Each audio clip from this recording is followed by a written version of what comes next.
Matthieu chapitre 23, s'il vous plaît. Matthieu chapitre 23.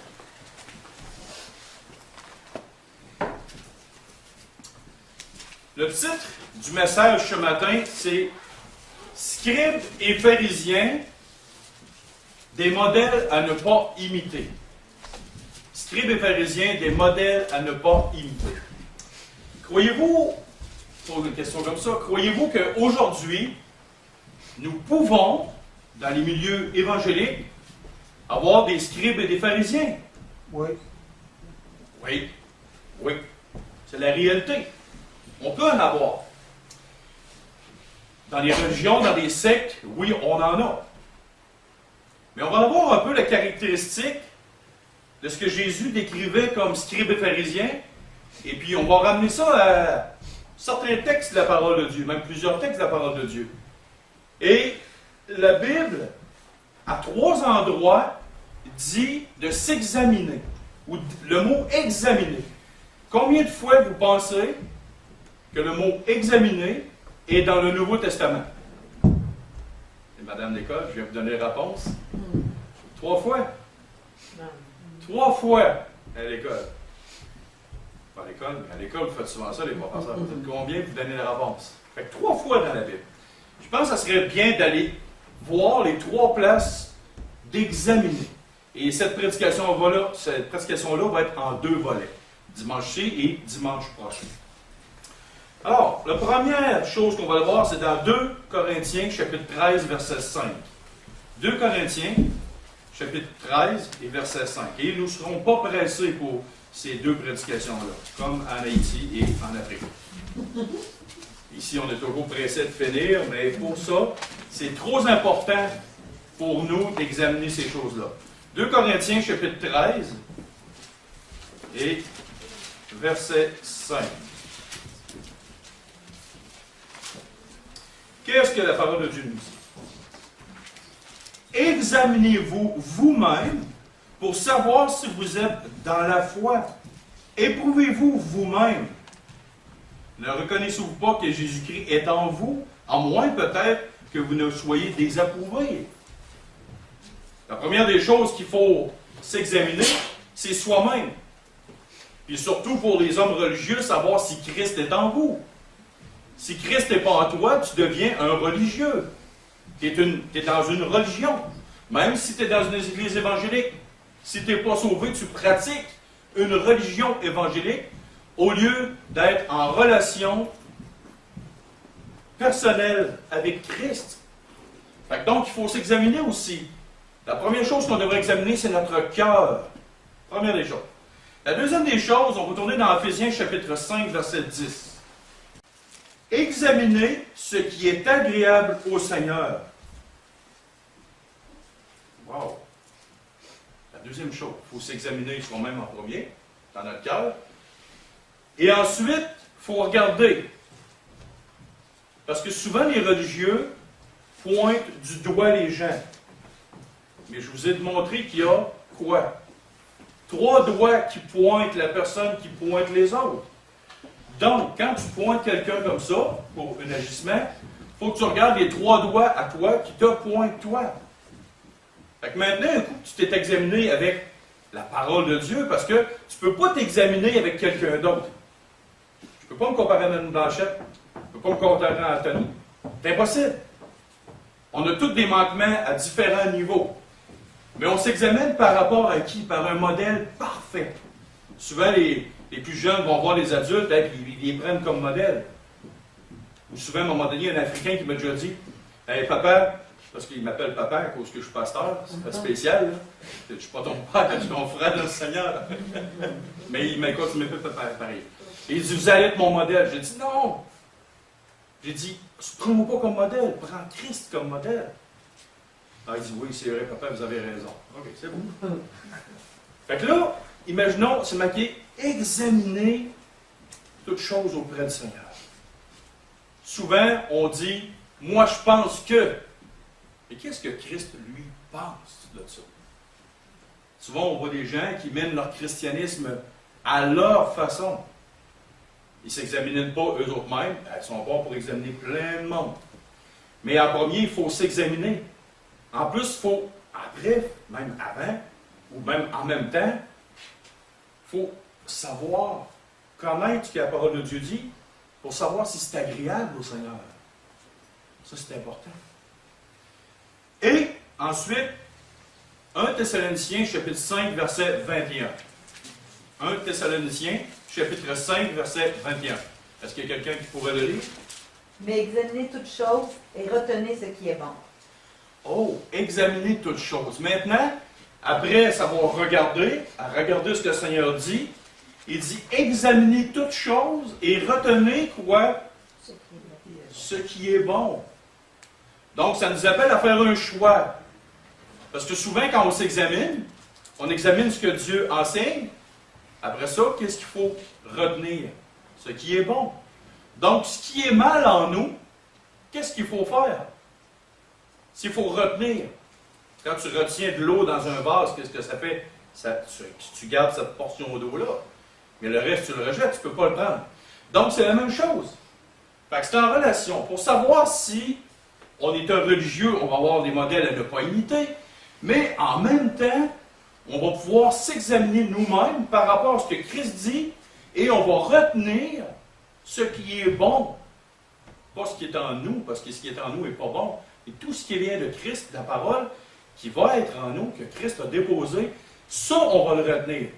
Mais tout ce qui vient de notre chair, tout ce qui vient de notre mauvaise pensée, toutes ces choses-là, ce qui nous conduit à devenir un religieux pharisien, on va le mettre de côté. On va le mettre de côté. OK, maintenant, ça c'était la moitié de l'introduction. On va tourner dans, et ça va être un petit peu là, dans Romains chapitre 2 ensemble. On va tourner là-dedans. Romains chapitre 2, versets 1 à 29. On va faire une lecture assez sommaire. Et on va retenir quelque chose là-dedans, même plusieurs choses. On ne va pas faire un exégèse complet de ce chapitre-là. Mais juste le lire, ça va éclairer nos lanternes.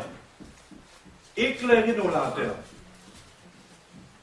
Ô homme, Romains chapitre 2, verset 1 jusqu'à...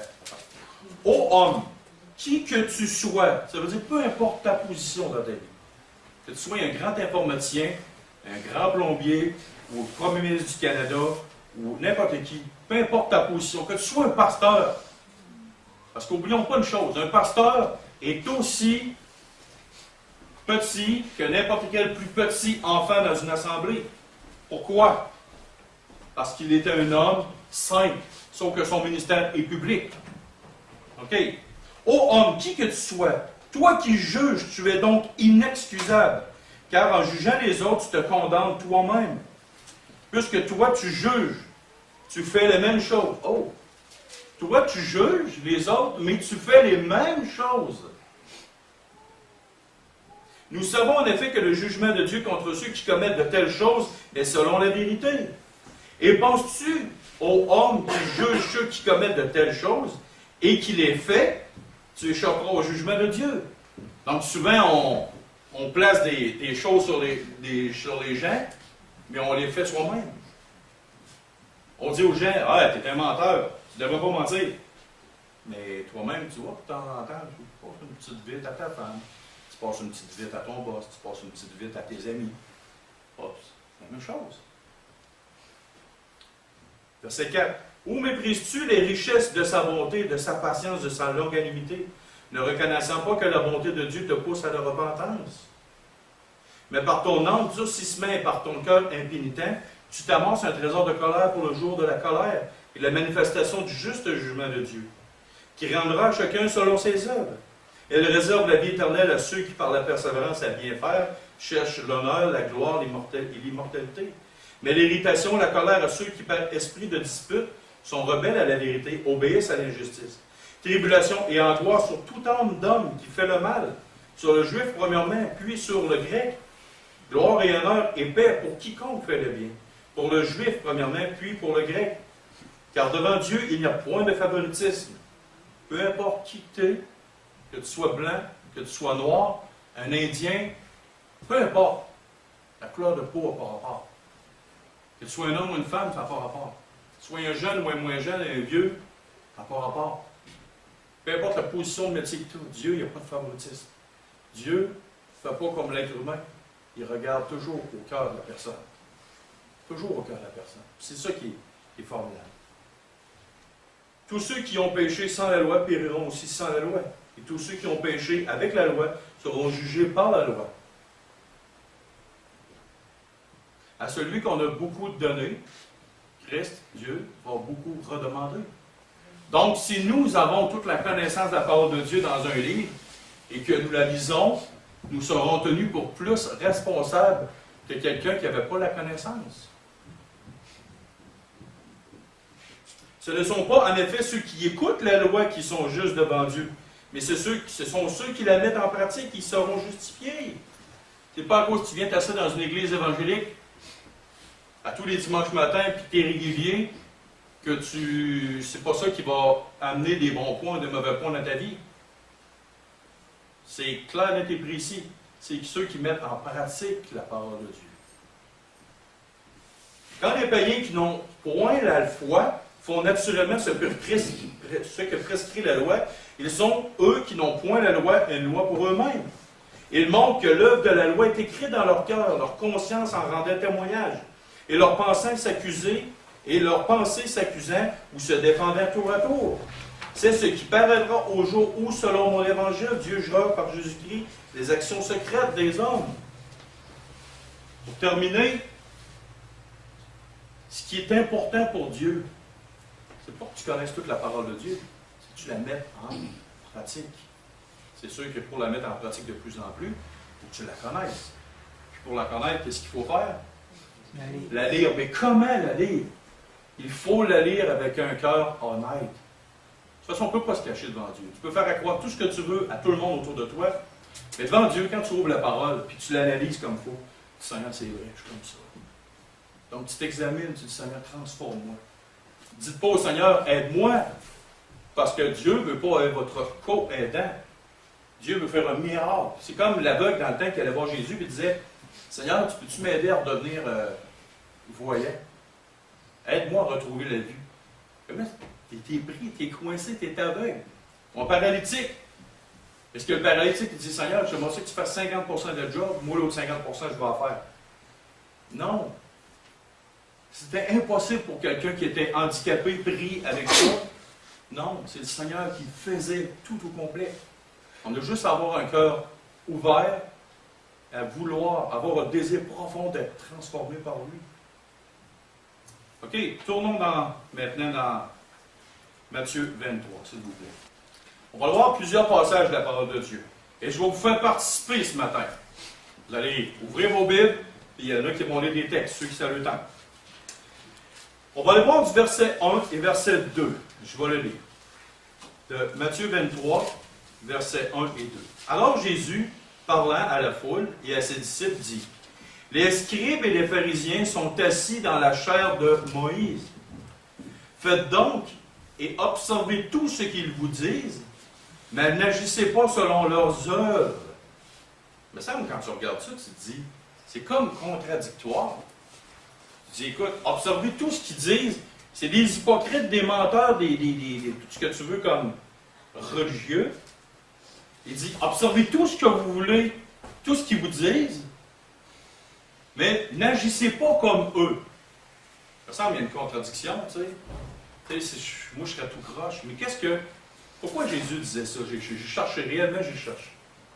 Et on va aller lire un passage dans 1 Corinthiens, chapitre 1, versets 11 à 13, et Jacques, chapitre 1, versets 22 à 25. Est-ce qu'il y a quelqu'un qui pourra lire 1 Corinthiens 1, versets 11 à 13? Et on va aller comprendre en premier le texte. Les scribes et les pharisiens sont assis dans la chair de Moïse. Parce que là, la première partie de la prédication, c'est pour vraiment décrire un peu comment ils sont, les scribes et les pharisiens.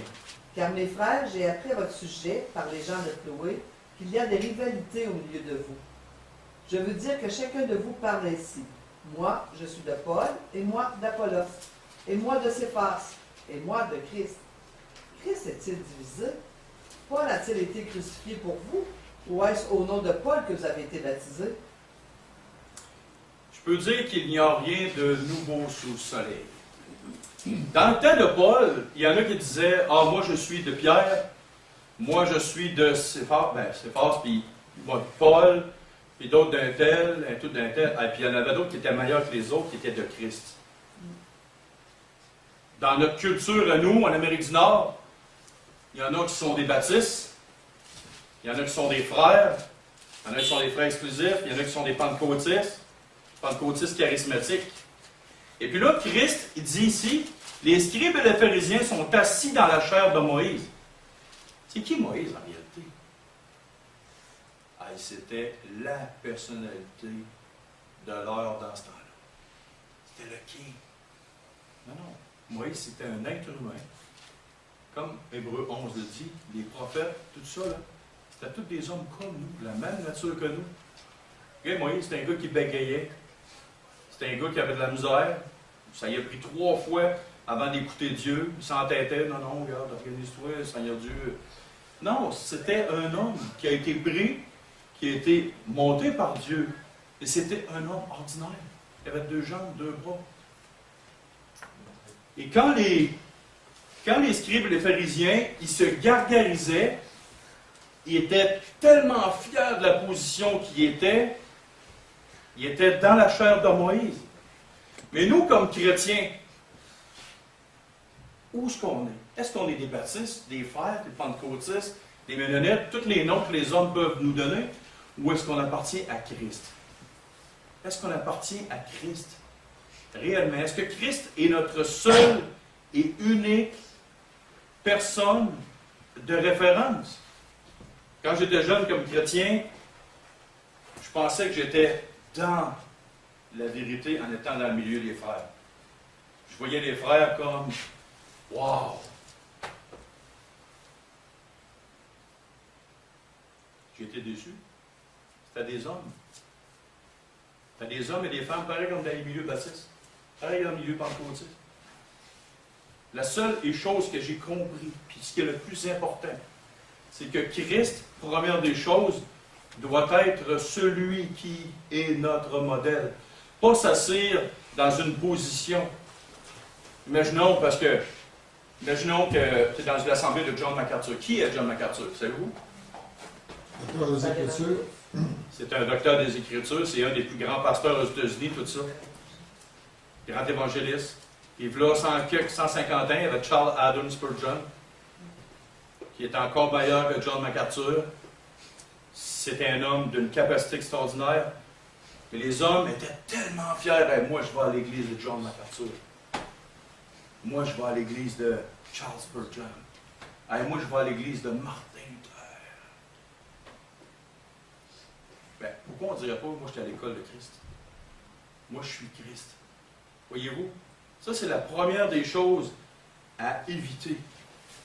De ne pas s'encarcaner dans un milieu ou de s'engargariser parce qu'on est dans une position X. On devrait dire, hey, Christ est mon modèle et je ne m'appuie pas sur rien d'autre que Christ.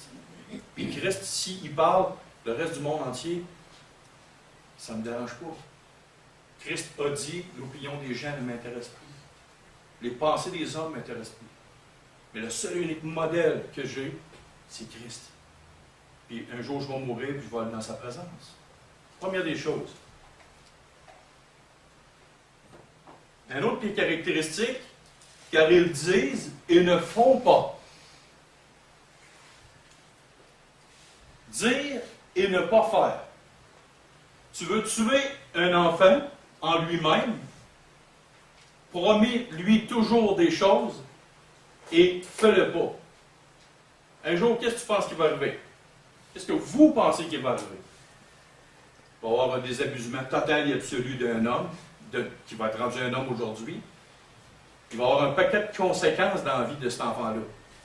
Il n'y aura plus de relations propres et importantes. Un religieux, un scribe ou un pharisien, qu'est-ce que ça faisait? Il disait aux gens plein de choses, mais ils ne le faisaient pas eux-mêmes. Fais ce que je dis, mais pas ce que... Répétez-le tout le monde. Fais ce que je dis, mais pas ce que je fais. Encore plus fort. Fais ce que je dis, mais pas ce que je fais. Souvent, on voit des gens comme ça. On voit des boss qui jamais ne feraient ce qu'ils demandent à leurs employés. Je parle pas de Caroline. Je parle pas de Caroline. Elle en fait beaucoup, beaucoup, beaucoup. T'en as réparé un appel de ma part si tu ne ferais pas ça. Non, mais voyez-vous, tu sais, il y a des gens qui font et qui le disent. Mais une des caractéristiques à ne pas imiter les scribes et les pharisiens, il était très, très bon pour mettre de quoi ses épaules des autres dans la vie des gens, mais eux autres même ne le faisaient pas. Ils ne le faisaient pas. Il y a un texte aussi dans Ézéchiel. On n'ira pas voir parce que c'est trop long.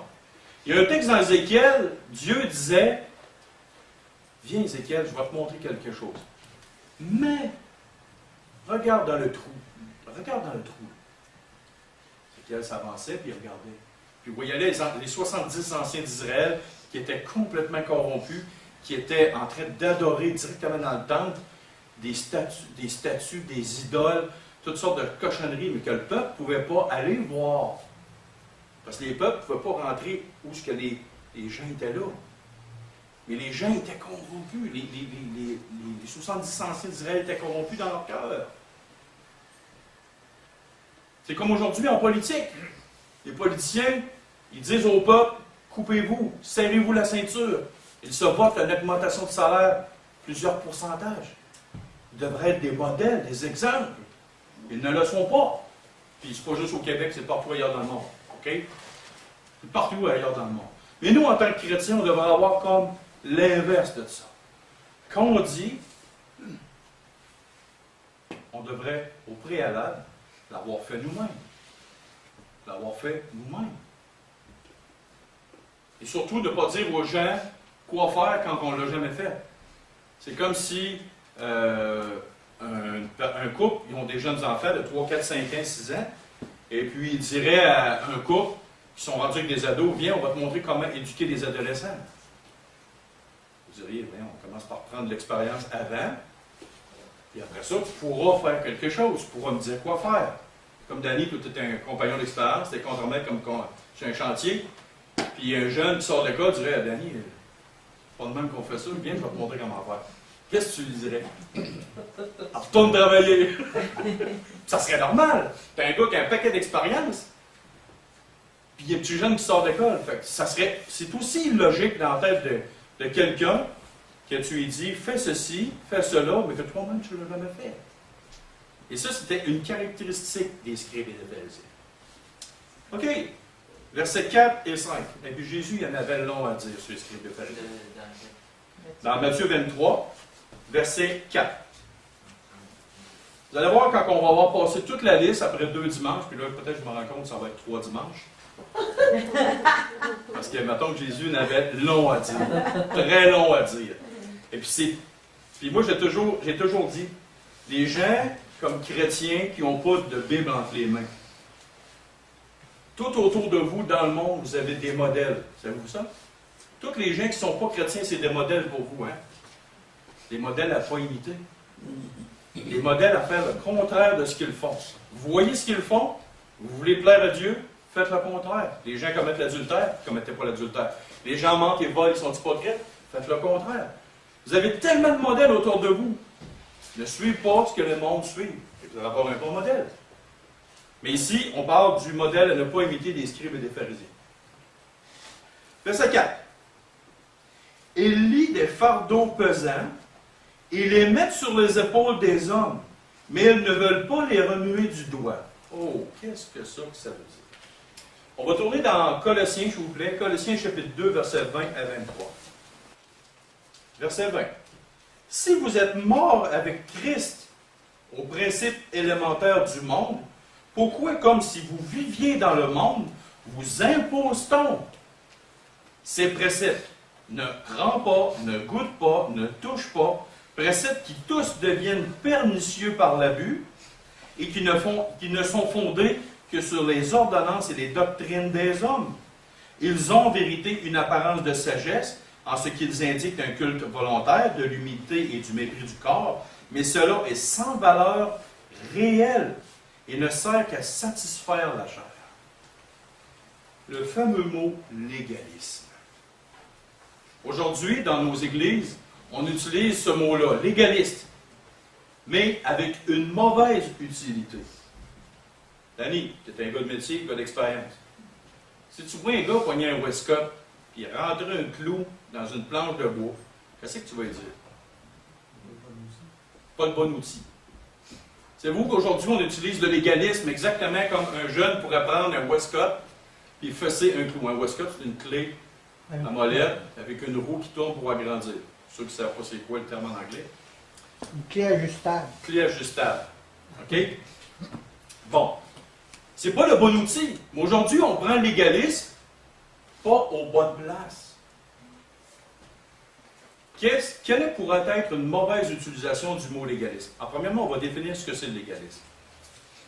C'est de prendre un commandement ou une idée d'un homme, ça peut être nous ou un autre, et par l'abus d'utilisation, ça devient comme un soi-disant commandement de Dieu.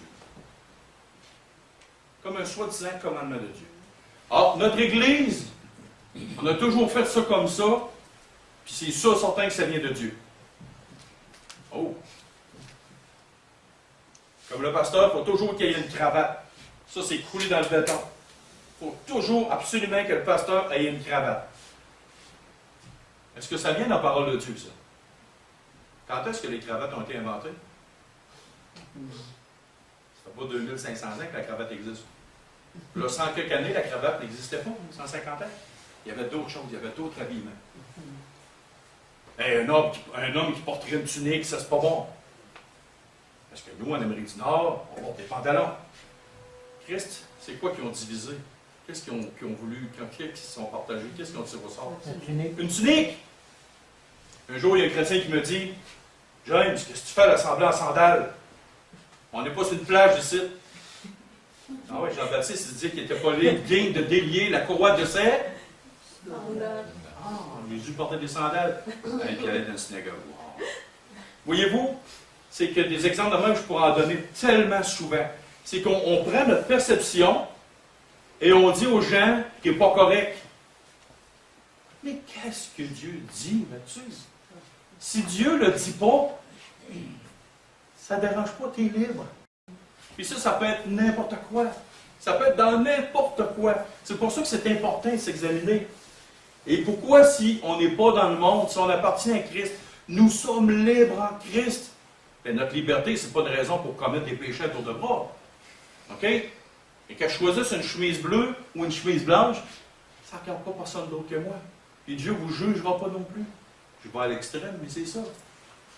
Voyez-vous? Une espèce de forme de légalisme. Pourquoi, comme si tu étais dans le monde, on te donne des principes d'homme? Ah, puis l'abus, au début, ça peut paraître bien beau, bien fin, mais ça devient pernicieux par l'abus. Ça devient comme un soi-disant commandement de Dieu. Mais en réalité, c'est pas ça. Il y en a qui vont s'ostiner. Ceux qui ne donnent pas 10% à l'église locale, c'est un péché. Ceux qui disent, ah, on peut donner comme on veut à l'Assemblée.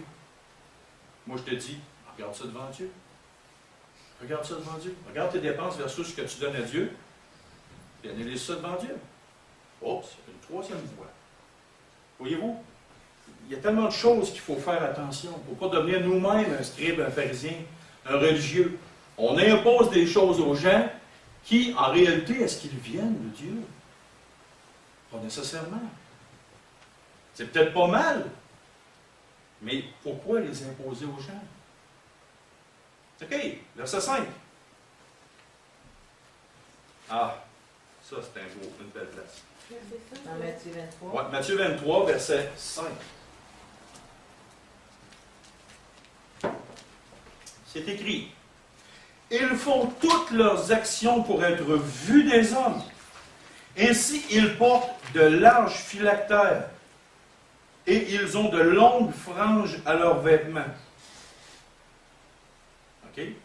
Ils font toute leur action pour être vus des hommes. OK. Souvent sur Internet, je regarde des prédications de différents pasteurs dans le monde. Puis j'ai remarqué quelque chose. Les titres. Pasteur un tel. Docteur un tel. Prophète ou prophétesse une telle ou une telle. Ah, et là, on a fait de voler. C'est pas des titres, c'est des dons spirituels. C'est quoi l'idée de s'appeler docteur, pasteur, prophète ou prophétesse, ou évangéliste, je ne sais pas trop qui? C'est pas des titres. C'est pas des titres honorifiques.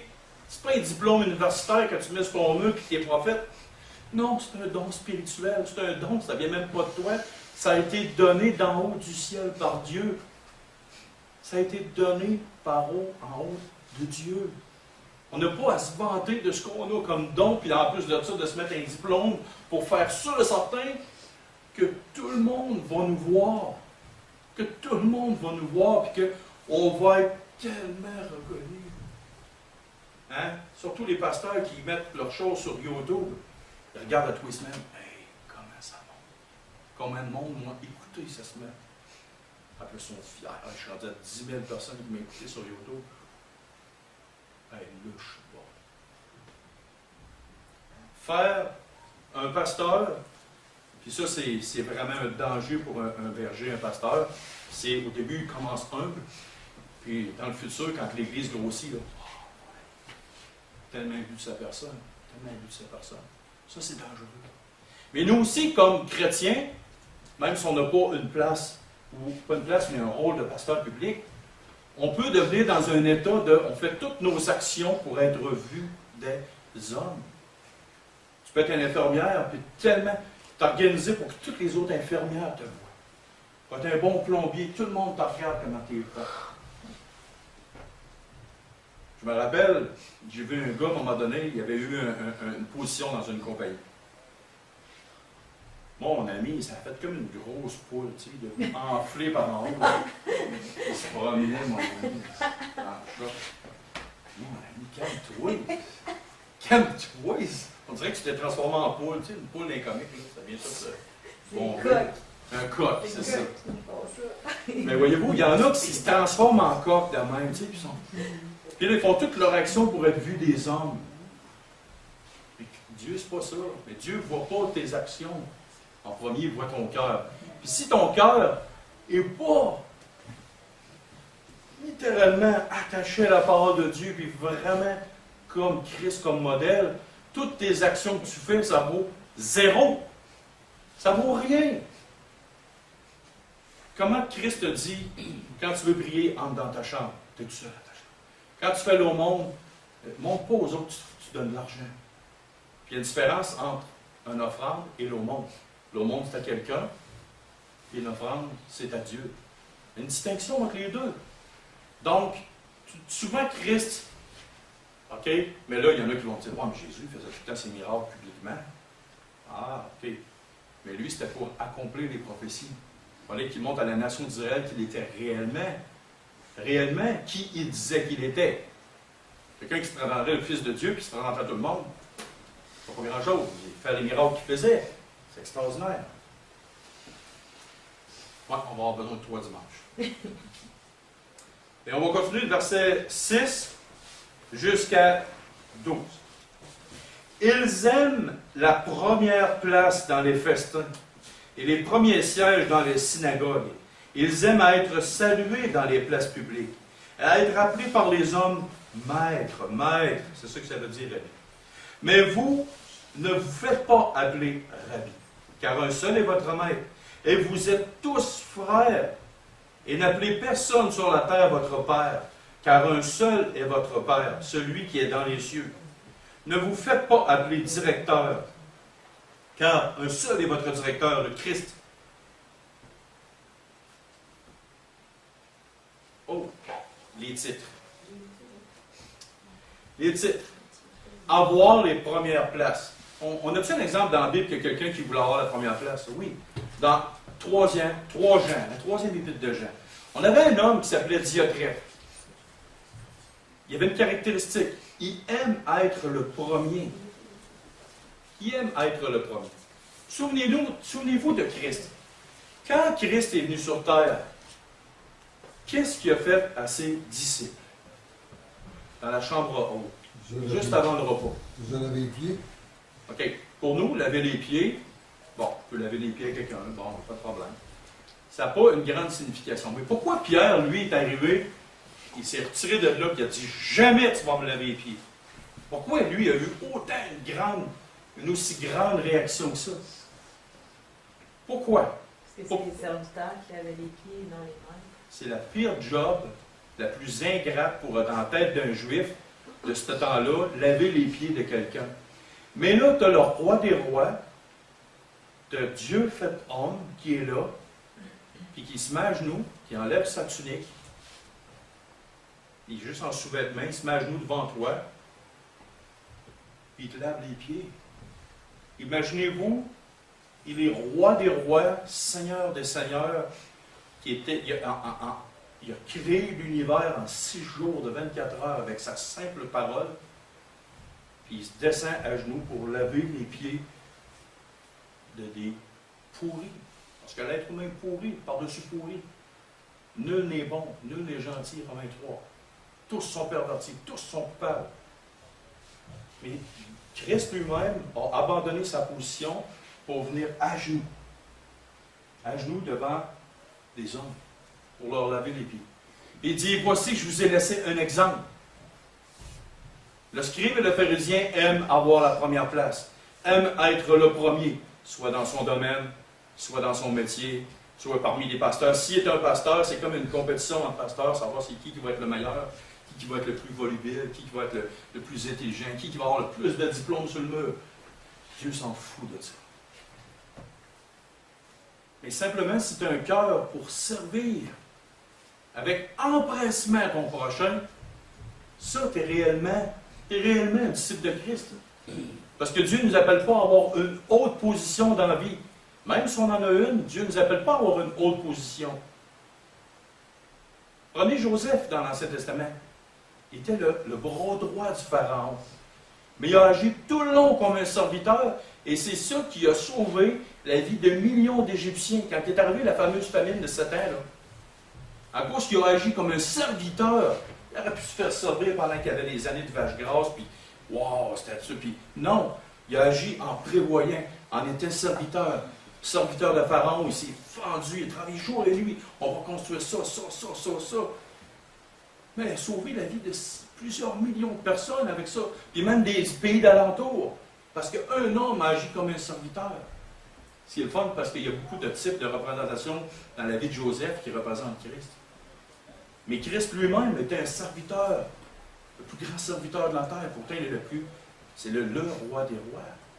Mais voyez-vous, les pharisiens qui aiment avoir des titres, se faire appeler, puis se pavaner avec toutes leurs capacités. Mais Paul, avec sa grande supériorité, tout le monde le savait, disait considérer tout le monde au-dessus de soi. Même ceux qui sont pas comme nous. Dans la vie, il y a des intellectuels et des manuels. Sans les intellectuels, les manuels ne peuvent rien faire. Et sans les manuels, en tout cas les deux, manuels et intellectuels, on ne peut pas se passer de l'un de l'autre. On est tous égaux, on est juste à des positions différentes. Voyez-vous, c'est important. Ne pas se pardonner parce qu'on est bon. Plus bon que les autres, ça vient de Dieu. Et le verset 11, et on va terminer avec ça. Le plus grand parmi vous sera votre serviteur. Hey, c'est pas une option. Ça, c'est pas une option. C'est marqué sera. Sera, ça veut dire quoi? Ceux qui sont en français. Madame? Il va agir comme ça. Il va agir comme ça. Je ne suis pas le meilleur en français, mais ça, je l'ai retenu. OK? Le plus grand parmi vous, pas peut-être qu'il pourra être, non, sera. C'est ça, c'est un commandement. Le plus grand parmi vous sera votre serviteur. Quiconque s'élèvera sera abaissé et quiconque s'abaissera sera élevé. Oublions jamais que nous sommes en travail pour l'éternité. L'éternité. Si tu veux être servi, ça ne fonctionne pas dans la tête de Christ. Si tu ne veux pas être un serviteur, ça ne fonctionne pas dans la tête de Christ. Ce n'est pas selon sa volonté. Tu te dis que tu es chrétien. Un chrétien, c'est un suiveur de Christ. C'est quelqu'un qui suit Christ. Un chrétien, ce n'est pas un serviteur. Le mot serviteur est galvaudé dans nos Bibles. C'est le mot esclave. John MacArthur a écrit un livre qui s'appelle Esclave. C'est quoi la réelle position d'un chrétien? C'est pas quelqu'un qui fait ce qu'il veut. C'est pas quelqu'un qui prend à moitié la parole de Dieu. C'est quelqu'un qui prend toute la parole de Dieu et qui se soumet sans dire un mot au maître. On a été rachetés à un grand prix. On n'a plus à se satisfaire nous-mêmes. On a à satisfaire Christ. C'est ça la réalité d'un chrétien. Le plus grand parmi vous sera votre serviteur. Si nous sommes sur terre serviteurs, dans l'éternité, pensez-y, l'éternité c'est long. Là. Ceux qui sont bons en mathématiques, tu as des quintilliards de milliards d'années exposant au même nombre. Ça, c'est le commencement de l'éternité. OK? Fait que si pour un 60, 70, 80 ans sur Terre, on a voulu garder notre morceau, on va payer les conséquences de nos décisions pour l'éternité. Et il y a des récompenses qui vont se donner. Ne pensez pas qu'au ciel, on va être tout assis. Puis en passant, le ciel, c'est un état temporaire, ce n'est pas un état éternel. On revient dans un nouveau ciel, une nouvelle terre. Il y aura l'activité humaine, mais il n'y aura plus de mal. Tout va être perfection. Il y en a qui vont régner avec Christ, puis il y en a qui vont régner. Il y en a, comme Paul dit, 1 Corinthiens 3, à partir du verset 15, 16, il y en a qui vont être sauvés, mais comme au travers du feu. Il y en a d'autres qui vont avoir des récompenses, parce qu'ils auront bâti leur vie avec du bois, du foin, du chaume, puis d'autres avec de l'or, des pierres précieuses, puis de l'argent. Pensez-y. On est mieux d'être serviteur et d'être soumis sur terre à Christ, puis plus tard, Christ va donner ce qu'il veut donner. Pensons-y. Prions.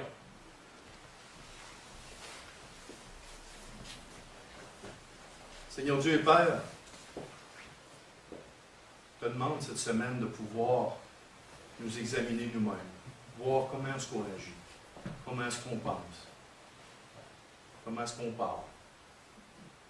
Faites que notre cœur, notre caractère et nos connaissances, notre personnalité soient vraiment travaillées par ta parole.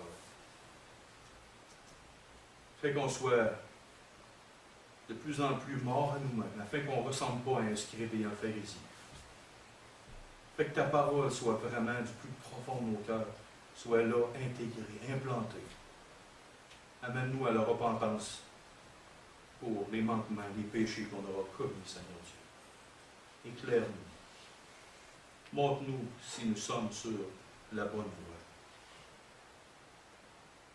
C'est le cri du cœur qu'on veut faire ce matin. On veut être transformé à ton image, à ta ressemblance, Seigneur Jésus. Parce qu'on t'aime, puis sur terre, c'est ça à quoi on est appelé, Seigneur. Pas à se pavaner, pas à se vautrer dans les choses que le monde se vautre, mais plutôt être soumis et être à genoux en avant de toi, ta parole, Seigneur. Alors, transforme nos cœurs, transforme nos âmes, à te ressembler de plus en plus. On veut te prier aussi, Père, ce matin pour les offrandes, afin qu'on puisse faire poursuivre ton œuvre.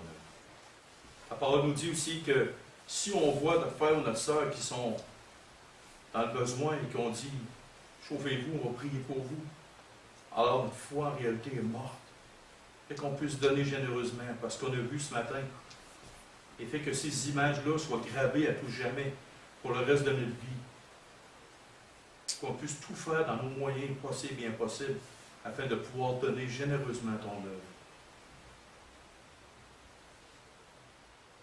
Et si on serait à cette place-là, combien on aimerait que nos frères, nos sœurs qui soient mieux nantis, puissent s'occuper de nous.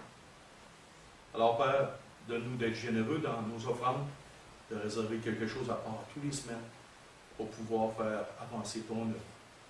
autant physiquement que spirituellement dans la vie des gens. Amen. Amen.